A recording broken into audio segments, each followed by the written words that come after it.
से राधे राधे। उम्मीद करती हूँ आप सभी लोग खुश होंगे और अपनी पढ़ाई पूरी अच्छे से कर रहे होंगे। ये क्लास हम लोग मतलब वीर रस और ये हास्य रस दोनों अच्छे से विस्तार से पिछली क्लास में पढ़ा चुके हैं। आज हम लोग सिर्फ दोहराएंगे, रिवीजन करेंगे, पढ़ेंगे वीर रस। वीर रस क्या होता है? इसका स्थायी भाव उत्साह होता है। परिभाषा क्या होती है? जहां पर उत्साह नामक स्थायी भाव, विभाव, अनुभाव का संचारी भाव के संयोग से वीर रस की निष्पत्ति होती है, अतः यहाँ पर वीर रस होता है। वीर रस होता है, उदाहरण क्या देखते हैं?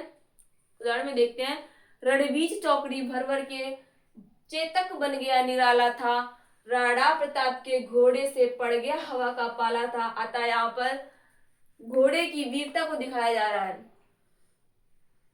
तो यहाँ पर वीर रस होता है।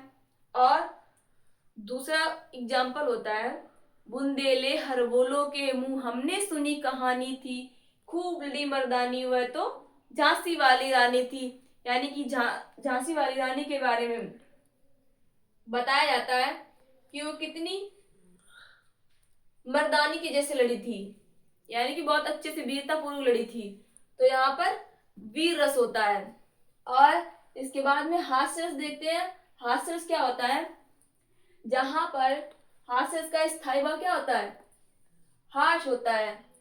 परिभाषा क्या होती है? जहां किसी विकृति, रंग रूप, वेशभूषा देखकर हास नामक स्थायी भाव, विभाव, अनुभाव तथा संचारी भाव के संयोग से हास रस की निष्पत्ति होती है, अतः यहाँ पर हास्य रस होता है। यानी कि किसी भी पंक्ति को पढ़कर जहां पर हंसी आए तो वहां पर क्या होगा? हास्य रस होता है। जैसे कि उदाहरण में क्या देखते हैं, बुरे समय को देखकर गंजे तो क्यों रोए, बुरे समय को देखकर गंजित तो क्यों रोए, किसी भी हाल में तेरा बाल न बांका होए। यानी कि टकले से बोला जाता है कि बुरे समय को देखकर तुम क्यों रो रहे हो, क्योंकि तुम्हारे बाल ही नहीं है, तो बाल बांका कहां से होगा तुम्हारा। अतः यहाँ पर क्या होता है?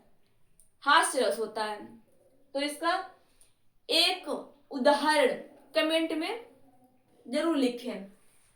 क्लास अच्छी लगी हो तो लाइक और शेयर करें। थैंक यू, धन्यवाद।